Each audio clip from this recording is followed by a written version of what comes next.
یہ امام فرمایا ہے، امام فرماتے ہیں اگر تم چاہتے ہو کہ تمہارے چہروں پر نور آئے تو خود گناہوں سے دور کر دے گی، خود گناہوں۔ اگر آپ چاہتے ہیں جان محترم کو اپنی زندگیاں ایسی گزاریں، یہ جوانی میں موقع ہے، پھر نہیں ملے گا۔ اللہ الرحمن الرحیم۔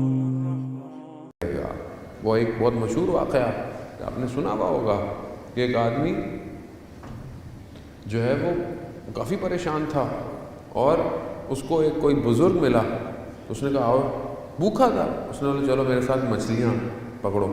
اس نے کہا میں بھوکا ہوں اور یہ مجھے مچھلیوں کی طرف لے کے جا رہا ہے، کہا چلو لے۔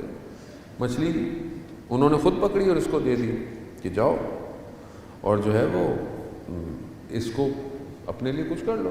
انہوں نے اس سے لے کر کچھ 2 روٹیاں لے لی اور لے کر جا رہے تھے تو دیکھا کوئی راستے میں وہ فقیر خاتون رو رہی ہیں، بچے ہیں ساتھ، تو ان روتا ہوا دیکھ کر اپنی غربت کو چھوڑا، انہوں نے وہ روٹیاں اس کو دے دی۔ آنسو بھی دے رہی ہے، اس کے آنسو بھی پوچھ دیے۔ جیسے ہی آگے بڑھے تو ایک منادی ندا کر رہا تھا کہ فلانا فلانا شخص کہاں ہے؟ یہ خود تھا۔ کہا کیوں، کیا ہوا؟ کہا تمہارے والد نے بہت عرصے پہلے مجھے کچھ رکھوایا تھا اور وہ تو دنیا سے چلے گئے، میں تمہیں ڈھونڈ رہا تھا، یہ مال تمہارا ہے۔ اب اچانک سے اتنی مال آ گیا، اچھا خیر و برکت تھی، دینے کا ہاتھ تھا، دیتا رہا دیتا رہا دیتا رہا۔ ایک دفعہ خواب میں دیکھتا ہے کہ روز قیامت ہے اور حساب کتاب ہو رہا ہے، حساب کتاب شروع ہوا۔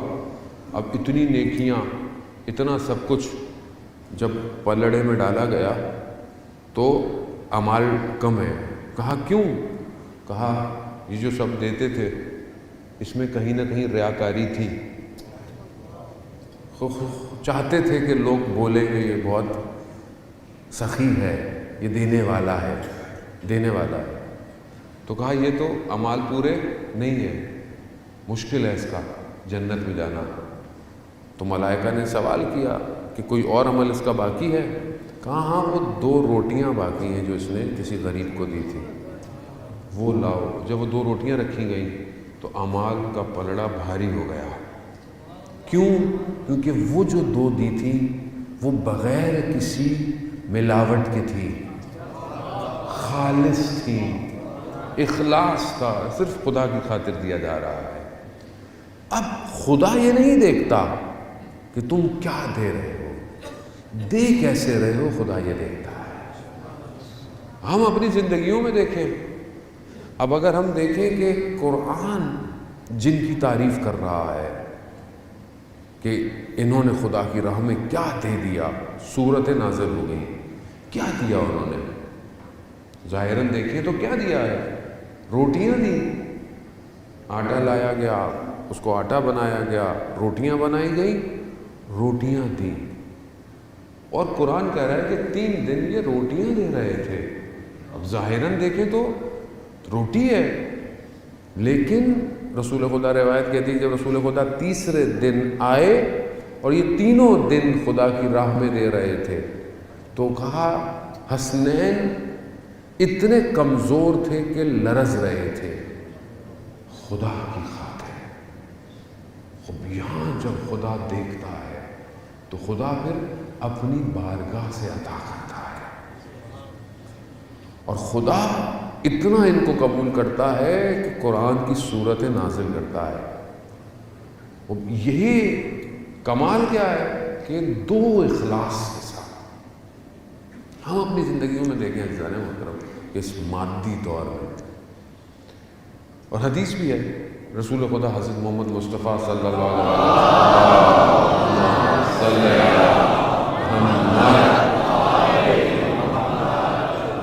کہ جو تم خدا کی راہ میں دو گے وہ باقی رہ جائے گا، وہی باقی جو تم سنبھالتے ہو سمجھتے ہو کہ یہ بچے گا، وہ نہیں بچے گا، جو تم نے دیا ہے وہ باقی ہے اس کی راہ میں۔ اب یہاں پر انسان کو دیکھنے کا ویژن چاہیے کہ میں کیا بچا رہا ہوں اور کیا دے رہا ہوں، اور سب سے جو انسان کی قیمتی چیز ہے خدا اسے مانگتا ہے۔ انسان مال دے دیتا ہے، چیزیں دے دیتا ہے، لیکن اپنے آپ کو دینا مشکل ہو جاتا ہے۔ اور خدا اور اس کے اولیاء انسان سے اس کا وجود مانگتے ہیں۔ ہمیں جو اتنی مجلس سنتے ہیں، عزاداری سنتے ہیں، کربلا بار بار سنائی جاتی ہے، اس کا مقصد کیا ہے؟ کہ ہم اس نقطے پر آ جائیں کہ ہم اپنے آپ کو خدا کی راہ میں دیں۔ خدا ہم سے یہی مانگتا ہے۔ اصل ہم اگر خدا کو دے بھی دے تو ہم کوئی بڑا کام نہیں کر رہے۔ کیوں؟ کیونکہ ہم ہیں ہی خدا کے۔ ہم اگر اس کو اپنے آپ کو دے بھی دیتے ہیں تو ہم نے کوئی باہر سے چیز لا کے تھوڑی دی ہے اس کو، یا ہم خود مالک بھی نہیں تھے اس کے، اصل مالک بھی وہی ہے۔ ہاں ایک بات ضرور ہے کہ ہم جو اس کا اپنا ہے اسے دیکھ کر خود کمال پہ پہنچ جاتے ہیں۔ یہ نقطہ ظریف ہے کہ تمہیں کوئی اور کچھ دے اور بولے کہ واپس دے دو مجھے، تو آپ بولے کہ کمال تو نہیں ہے، یہ تو چیز تھی آپ کی۔ کہا ہاں چیز میری ہے، مالک میں ہوں، لیکن میں تمہیں کمال پہ لے کے جانا چاہتا ہوں، میں تمہیں لے کر اس مقام پہ آنا چاہتا ہوں، ورنہ مجھے اصل ضرورت نہیں ہے، میں تمہارا محتاج نہیں ہوں۔ خدا ان اللہ علی کل شیء قدیر ہے۔ خدا قرآن میں ہمیں کہہ رہا ہے انتم الفقراء الی اللہ، تم محتاج ہو میرے، میں تمہارا محتاج نہیں ہوں، تم سب محتاج ہو، تم سب فقیر ہو میرے۔ اب جب ہم محتاج ہیں اس کو ہماری ضرورت نہیں ہے، ہمیں اس کی ضرورت ہے۔ اگر ہم اپنے آپ کو، اور مطلب یہ جوانوں کے لیے بیان کر رہا ہوں کہ کون سی چیز ایسی ہے کہ جو انسان کو بڑا کرتی ہے۔ آج جب آپ تاریخ کا مطالعہ کرتے ہیں، قرآن کا مطالعہ کرتے ہیں، احادیث کا مطالعہ کرتے ہیں، احادیث میں کون سی شخصیتیں اتنی بزرگ ہیں، کون لوگ تاریخ میں یا ادوار میں گزرتے ہوئے کون اتنے بزرگ تھے؟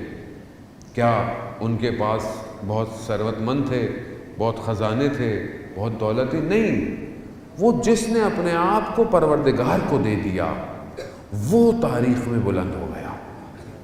اگر آپ پیچھے کی طرف پلٹنا شروع کر دیں تو آپ کو بڑے بڑے عامر، آپ کو بڑے بڑے سلطان یاد نہیں رہتے، آپ کو اولیاء خدا یاد رہتے ہیں صرف، اور وہی آپ کے وجود پہ اثر ڈالتے ہیں، اور وہ اپنے زمانے سے نکل کر ٹائم سپیس کو بریک کر کر آپ کے وجود کو بھی ہلاتے ہیں۔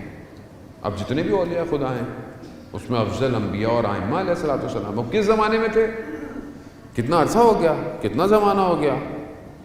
اب ائمہ کو دیکھیں کتنا ہو گیا، آخری امام 250 سال میکسیمم، تو 250 سال تک ہیں ٹوٹل، پھر امام غیبت میں چلے گئے۔ لیکن آپ اگر ابھی بھی کسی امام کی زیارت پہ چلے جاتے ہیں تو نہ صرف امام آپ کو باطنی بلکہ آپ کو ظاہری کمال بھی دے دیتے ہیں۔ یعنی اس کا مطلب کیا ہے؟ وہ امام کو گئے ہوئے مطلب 1200 سال ہو گئے، 1300 سال ہو گئے، کتنے سال ہو گئے مولا، پھر بھی مگر آپ ابھی بھی زیارت پہ جائیں، وہ زیارت آپ کو ظاہری بھی اور باطنی بھی کمال دیتی ہے۔ انسان ظاہری طور پر بھی اچھا ہو جاتا ہے، اس کا وجود نورانی۔ کتنے لوگ دنیا میں آپ کو ملتے ہیں کہ بس ایک زیارت پہ گئے زندگی بدل گئی۔ ایسی کیا چیز تھی؟ کوئی آیا، کسی نے روکا، کسی نے جھنجھوڑا؟ نہیں، اس وجود نے جو محیط ہے بس اس نفس کے قریب سے گزرا ہے، بس ختم۔ ہم اس نفس کے قریب سے گزرتے ہیں جب ہم جاتے ہیں، بس ہم جو قریب سے گزرتے ہیں تو ہمارا وجود انقلاب، ریولوشن تبدیل ہو جاتا ہے۔ کتنے جوان کہتے ہیں میں کربلا زیارت پہ گیا، واپس آیا، نمازیں پڑھ رہا ہوں، عبادت گزار ہو گیا ہوں، میں نے فلانی چیز چھوڑ دی ہے۔ کسی نے کہا، کسی نے روکا؟ نہیں، وجود اثرات مرتب کر رہا ہے۔ زمانہ اور مکان روک نہیں سکتا اس وجود کو۔ کیوں کمال پر ہے؟ کیونکہ اس نے اپنے آپ کو خدا کو دیا ہے۔ یہاں امام سید الشہداء نے اپنے آپ کو خدا کو دیا۔ جب خدا کو دیا تو خدا نے سب امام کو دے دیا ہے۔ اب چاہے کروڑوں لوگ آئیں، چاہے جتنے بھی آئیں، اور زمانہ بڑھتا چلا جا رہا ہے، کربلا کی وسعت ایکسپینڈ ہوتی چلی جا رہی ہے۔ ظاہر کربلا وہی ہے، کربلا میں ہزاروں سے زیادہ، لاکھوں سے زیادہ لوگ ویسے ظاہر من نہیں آ سکتے، لیکن اس دن کربلا ایکسٹینڈ ہو جاتا ہے اور کروڑوں لوگ سما جاتے ہیں۔ یعنی کیا؟ یعنی مکان اور زمان سے بالا تر امام حسین کر دیتا ہے، بالا تر کر دیتا ہے۔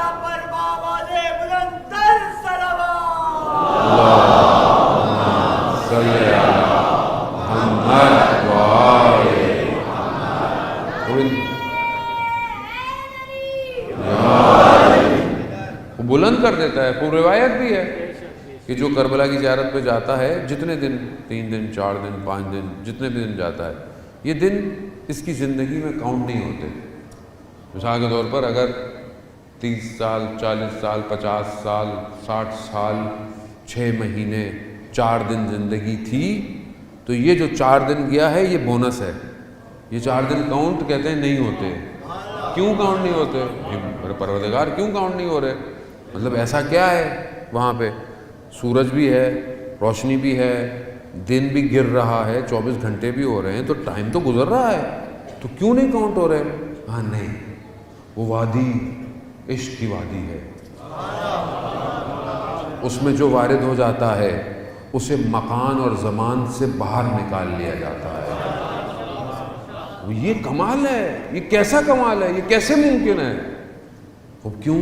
کیونکہ وہاں عبد الہی ہے، وہ زمین عابدوں کی زمین ہے، وہاں اپنے وجودوں کو خدا کی خاطر بیچا گیا ہے، اور وہ صرف خود کمال پہ نہیں بلکہ وہ کروڑوں کو کمال پہ لے کے جا رہے ہیں، کروڑوں کو، قیامت تک یہ سلسلہ جاری رہے گا۔ خدا، اس کا مطلب یہ ہے کہ وہ ہمیں خدا تک لے کے جانا چاہتے ہیں۔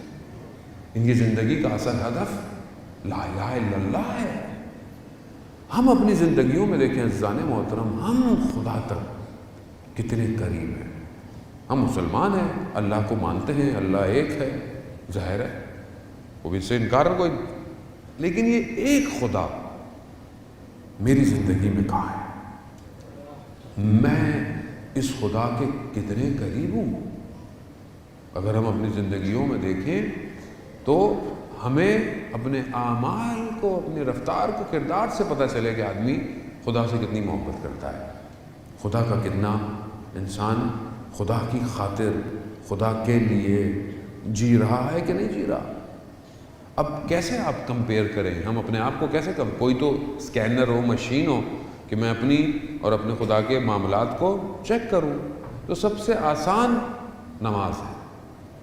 اگر اذان پر میں پریشان ہوتا ہوں کہ خالق کی آواز اور خالق مجھے بلا رہا ہے، تو جتنی تڑپ آپ کو نماز کے وقت پہ ہوتی ہے اتنے آپ خدا کے قریب ہیں۔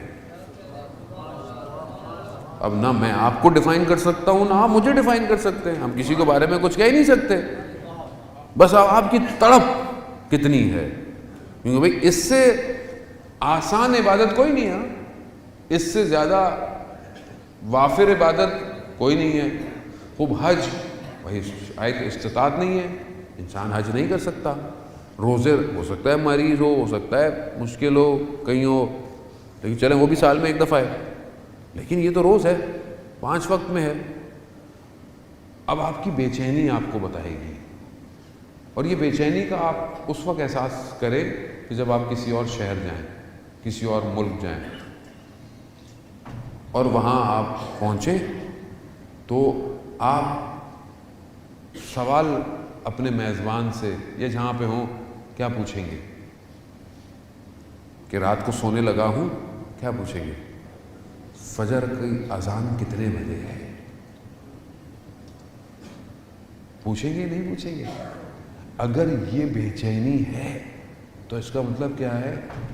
آپ تڑپتے ہیں کہ میں وقت سے پہلے اپنے محبوب کی بارگاہ میں پہنچوں، یہیں سے تو پتہ چلے گا. اور کیسے پتہ چلے گا؟ اور آپ کیسے ڈیفائن کریں گے کہ میں پروردگار تجھ سے محبت کرتا ہوں؟ اور محبت کہاں دکھائیں؟ کہیں تو شو تو کرنی ہے نا. اب آپ کسی سے کہیں میں آپ سے بہت محبت کرتا ہوں، میں آپ سے اطاعت کرتا ہوں، ماں باپ سے میں آپ سے بہت پیار کرتا ہوں، احترام کرتا ہوں، وہ کہیں گے بیٹا میری بات تو سنتے نہیں ہو، احترام کیسا؟ میری بات تو سنتے نہیں ہو، پھر احترام کیسا؟ بیوی سے انسان محبت کا اظہار کرے اور کبھی پریکٹیکلی کوئی چیز کرے ہی نہیں تو وہ بھی کہے کہ یہ باتیں کرتا ہے. بچے سے آپ بولتے رہیں بیٹا تم بہت اچھے ہو، تمہارے لیے میں یہ لاؤں گا، تمہیں یہ لاؤں گا، اور کبھی آپ نے اس کو کبھی موٹیویٹ ہی نہیں کیا، کوئی تحفہ نہیں دیا، تو وہ کیا بولے گا؟ یہ سب ہوائیں ہیں، یہ باتیں ہیں.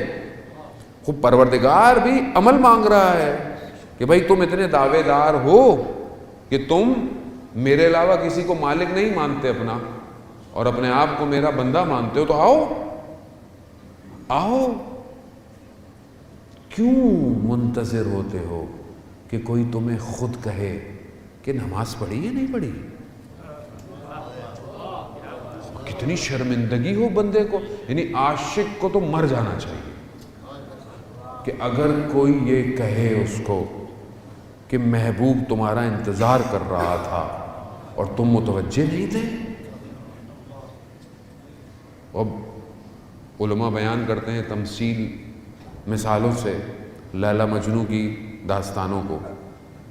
مجنوں ایک شہر پہنچا اور اس نے بولا کہ لیلا کہاں ہے؟ تو کس نے بولا کہ تم کون ہو؟ کہا مجنوں ہوں. کہا تم مجنوں ہو اور تم لیلا کا پتہ پوچھ رہے ہو؟ تمہیں تو پتہ ہونا چاہیے، تم کیوں پوچھ رہے ہو؟ تو بولے تم مجنوں نہیں ہو. پہنچ گیا دروازے پہ، مجنوں پہنچ گیا، مجنوں تھا، پہنچ گیا، دروازہ کٹکھٹایا، اندر سے آواز آئی کون؟ کہا میں. پھر آواز آئی ابھی تک میں ہی ہو، یعنی ابھی تک میں پھنسے ہوئے ہو.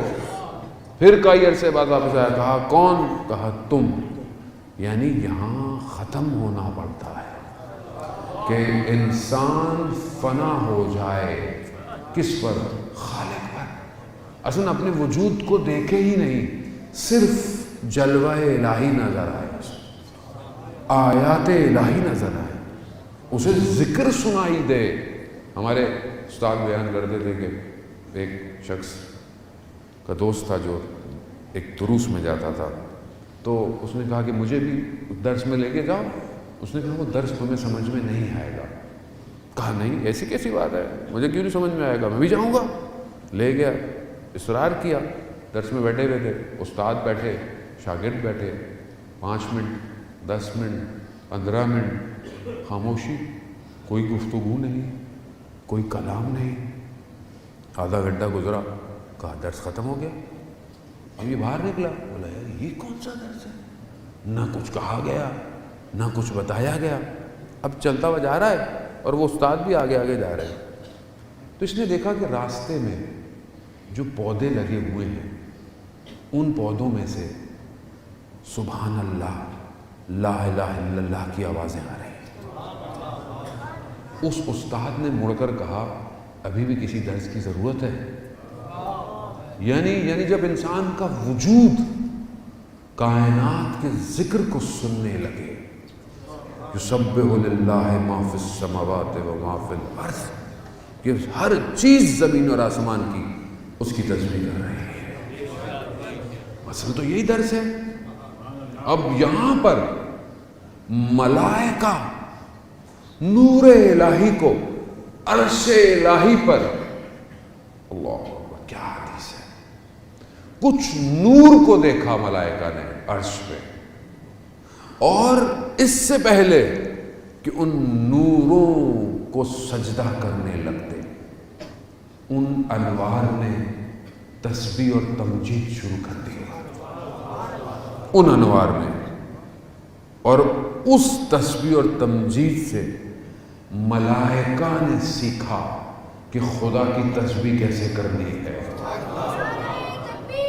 اللہ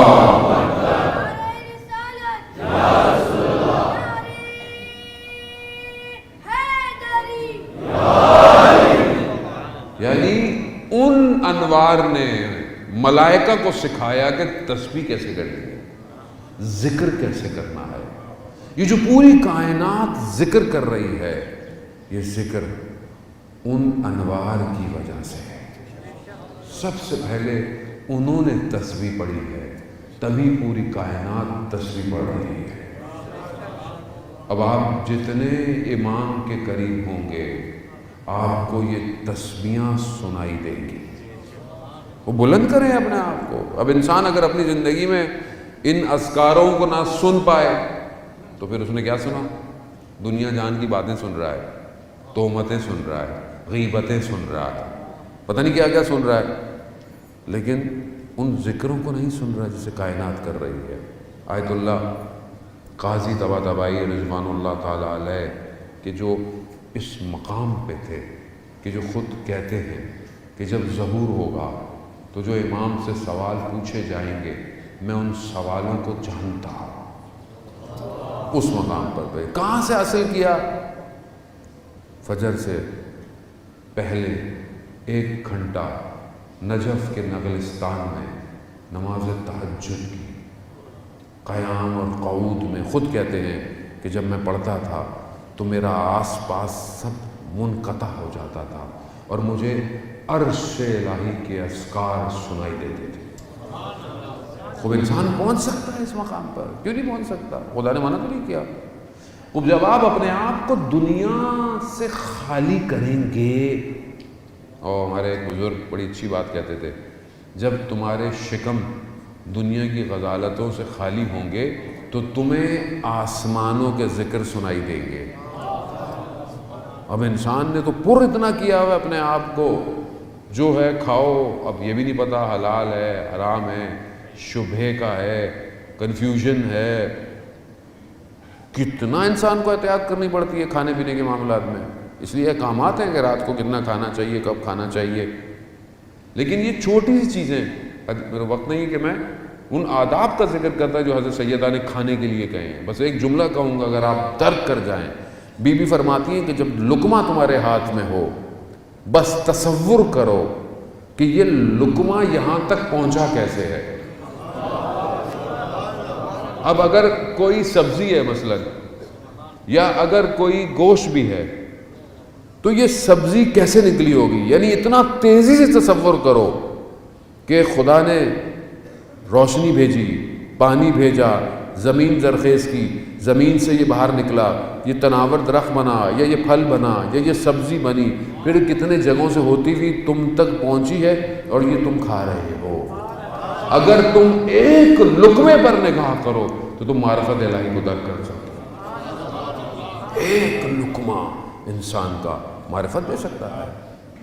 اور اگر انسان واقعاً جب بھی کھا رہا ہو، عزیزان محترم، یہ چھوٹی چھوٹی سی سادی باتیں ہیں، یہی رائے حل ہے کہ جب آپ کھا رہے ہیں تو آپ خدا سے دعا کیا کریں کہ پروردگار جو میں کھا رہا ہوں اس کو طاقت میں بدلنا، اور کیوں؟ تاکہ میں تیری عبادت میں کھڑا ہو پاؤں. یعنی جو مجھے میں کھا رہا ہوں جو مجھے طاقت دے، کیوں دے؟ کہ میں تیری عبادت میں کھڑا ہو پاؤں، نہ کہ یہ کھا کر تیری بارگاہ میں گناہ کروں. اب انسان اگر مریض ہوتا ہے، بیمار ہے، ضعیف ہے، تو گناہ چاہتے ہوئے بھی نہیں کر پاتا آدمی، کیونکہ گناہ کی طاقت ہی نہیں رکھتا. لیکن جب سالم ہے تو کوتاہی کرتا ہے، غلطی کرتا ہے. تو استغفار کریں کہ خدا طاقت دے مگر عبادت کے لیے. قیام کے جوان ہیں ماشاءاللہ، آپ لوگ جوان ہیں، مولا کے ماننے والے ہیں. جانے محترم کو اپنی زندگیاں ایسی گزاریں، یہ جوانی میں موقع ہے، پھر نہیں ملے گا. اور جس نے جوانی میں خدا کے لیے کھڑا ہو گیا اسے پھر زندگی ہلا. المومن جبل الراسخ ہے. مومن ایک محکم پہاڑ کی طرح ہے، بن جائے گا، اور اتنا اس کے وجود سے نور نکلے گا. دیکھیں خود جنت میں جانا کمال نہیں ہے کوئی کہ آپ خود جنت میں چلے جائیں. کمال یہ ہے آپ اپنے ساتھ 100 کو لے کے جائیں. یعنی آپ اس قابل ہوں کہ آپ بولیں میں 100 کو جنت میں لے کے جاؤں گا. کیسے ہوگا؟ وہ تبھی ہوگا کہ جب رات کی تاریکی میں آپ ایسے چمکیں کہ ملائکہ آپ کو دیکھیں کہ دیکھو روئے زمین پر خالق کے بندے عبادت میں چمک رہے ہیں. اب یہی بندگی ہے جانے محترم، کوئی ہارڈ فارمولا نہیں ہے. دین سخت نہیں ہے اتنا، دین آسان ہے. ہم نے سخت بنا دیا ہے. دین آسان ہے. جب آپ اس کی بارگاہ میں اٹھیں گے تو آپ دن میں سارے کام صحیح کریں گے، یہ آپ یاد رکھیں. اور ظاہر ہے آپ کو خود شرم آئے گی. یار میں رات کو خدا کی عبادت بھی کر رہا تھا، صبح کسی کا حق کھا رہا ہوں. کیسے کہیں گے آپ؟ ہو ہی نہیں سکتا. یا یوں کہیں کہ یہ رات کی عبادت خود گناہوں سے دور کر دے گی. خود گناہوں اگر آپ چاہتے ہیں. چھٹے امام جعفر صادق علیہ السلام،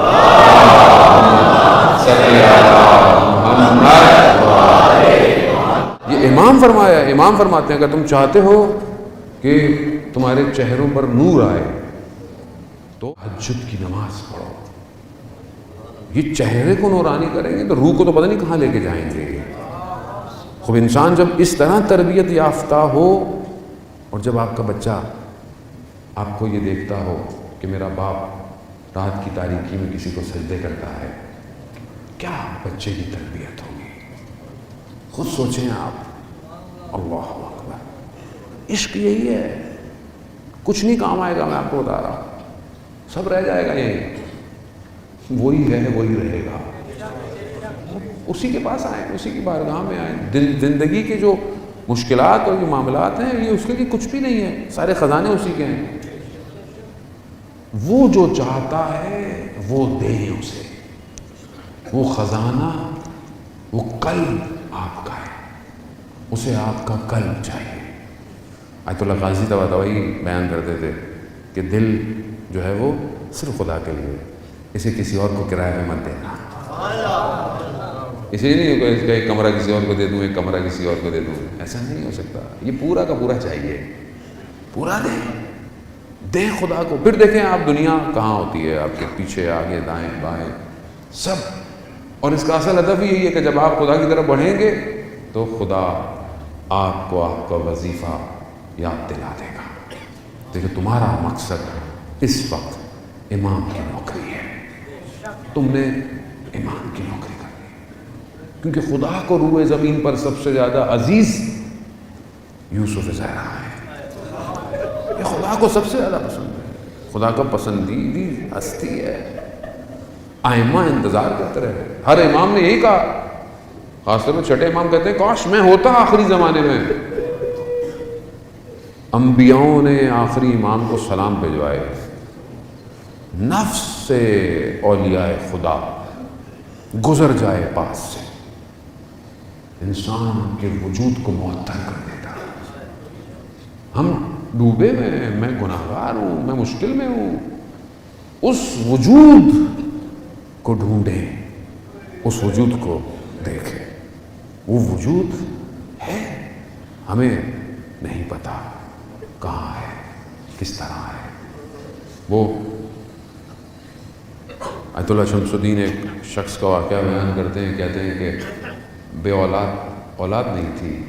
ہر دروازہ کھٹکھٹایا، اولاد نہیں ہوئی. آخر میں امام زمانہ سے توسل کیا. امام نے اسے ایک پیغام بھجوایا کہ فلاں شہر فلاں شخص کے پاس جاؤ. وہ خیر ڈھونڈتا ڈھونڈتا پہنچ گیا. دیکھا تو چھوٹی سی دکان ہے ایک سادی سی، اور وہ آدمی اس کی ہے. تو کہا مجھے امام نے یہ کہ آپ کے پاس آؤں، میری مشکل. جیسی گئے اس نے سنا بھی نہیں، وہ نام سے جانتا تھا. اس نے کہا جاؤ تمہاری مشکل حل ہو گئی، جاؤ. تاجر تھا وہ.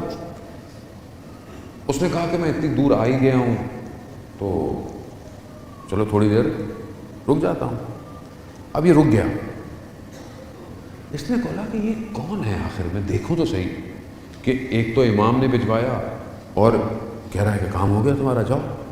تو میں رک گیا، رات بھی رک گیا. اس نے کہا کہ میرے پاس تو اتنے لذیذ کھانے نہیں ہیں، روٹی ہے اور دہی ہے، سادہ سا کھانا ہے. کہتا میں نے کھایا، کھانا بہت لذیذ تھا. پھر رات تو میں نے اس سے بولا کہ اچھا یہ بتاؤ کہ یہ تمہیں یہ مقام کیسے ملا جو تم اس مقام پہ ہو؟ اس نے بولا تمہیں اس سے کیا، اپنا کام کرو اور گھر چلے جاؤ. کہا نہیں دیکھو میں تمہارا مہمان ہوں، اور مہمان ہوتے ہوئے انسان کا حق تو اتنا تو ہوتا ہے. تو اس نے کہا، بتایا اس کو کہ میں جو ہے وہ، کیونکہ بات پرانی ہے کافی اور ظالم حکمراں، تو کہا میرے سامنے اسی طرح کسی حاکم کا کسی افسر کا گھر تھا، اس کا ایک سپاہی تھا، سپاہی بڑا پرہیزگار تھا، میرے پاس آتا تھا اور مجھے کہتا تھا کہ یہ میرے پیسے لے لو اور میرے لیے آٹا لے کر آؤ اور خود اس آٹے کی روٹیاں بناؤ، میں ظالم کے گھر کا کھانا نہیں کھا سکتا۔ کہا کچھ عرصے کے بعد وہ میرے پاس آیا اور کہا کہ میں کچھ دنوں بعد شاید اس دنیا سے چلا جاؤں، تو تمہارے پاس کوئی لوگ آئیں گے تو؟ اب اس نے اتنا دھیان نہیں دیا، کچھ دن ہوئے دیکھو آیا نہیں، پریشان ہوا، مسجد پہنچا، دیکھا وہاں پر بڑا بیمار ہے اور پھر اس نے کہا کہ میرے غسل کفن کا انتظام کر دینا، میں تھوڑے دنوں کا مہمان ہوں۔ کہہ رہے تھوڑے دنوں بعد 2 لوگ آئے اور مجھے کہا کہ فلانا جوان انتقال کر گیا، غسل کفن۔ میں جیسے غسل کفن دیا گزر گیا، میں نے ان 2 لوگوں کو کبھی دیکھا نہیں تھا۔ میں رات کو گھر پہ تھا تو دیکھا ان 2 میں سے کوئی ایک شخص آیا، کہا کہ آؤ تمہیں کسی نے بلایا ہے۔ کہا مجھے لے گیا شہر سے باہر، میں وہیں کا رہنے والا تھا، لیکن وہ جو میں نے جگہیں دیکھی وہ پتہ نہیں کہاں کی جگہیں تھیں۔ تو میں نے ایسے میں دیکھا کہ ایک نورانی شخصیت کھڑی ہوئی ہے اور باقی سب اطراف میں کھڑے ہوئے ہیں اور وہ گفتگو کر رہے ہیں، اور انہوں نے اشارہ کیا کہ وہ اس جوان کی جو نوکری تھی وہ اس کو دے دو۔ اب میں وہاں پریشان ہوا کہ میں نے کہا میں تو وہ نوکری نہیں کر سکتا جو وہ کرتا تھا۔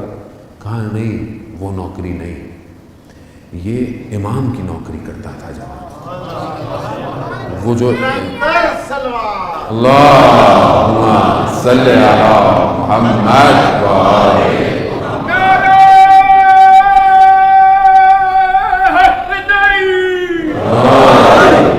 کہا امام کی نوکری، امام کی نوکری تو ڈاکٹر رفیق بیان کرتے ہیں کہ امام کے ساتھ کچھ لوگ ہوتے ہیں ظاہر، بعض اوقات آپ مشکل میں پھنستے ہیں، آپ امام کو پکارتے ہیں تو کوئی آتا ہے آپ کی مدد کر کے چلا جاتا ہے، وہ ہر آنے والا امام نہیں ہوتا۔ امام اپنے ان بندوں کو بھیجتے ہیں اور یہ عام لوگ ہوتے ہیں اور یہ مر جاتے ہیں، جب ان کا ٹائم آتا ہے تو ان کی جگہ کسی اور کا انتخاب کیا جاتا ہے اور ہم ہی میں سے ہوتا ہے کوئی نہ کوئی۔ اور یہ ہیں علماء نے اس چیزوں کو، اس پورے دائروں کو بہت بہترین بیان کیا ہے، تو وقت نہیں ہے کہ میں اس کو بیان کروں۔ یعنی کیا؟ یعنی میں اپنی زندگی میں ایسا ہو سکتا ہوں کہ امام میرا انتخاب کرے اور میرے ذریعے سے اپنا کوئی بھی کام لے لے۔ بھئی اس سے بہتر نوکری تو کوئی نہیں ہے کہ امام مجھے کوئی نوکری دے دے۔ عزیزان محترم، لیکن کیسے آدمی اس مقام پہ جائے؟ فارمولہ بہت آسان ہے، بہت آسان ہے، ایک لائن میں فارمولہ ہے، حلال عمل، حرام دور، بس۔ جو حلال ہے، جو واجب ہے اس میں عمل کرو، جو حرام ہے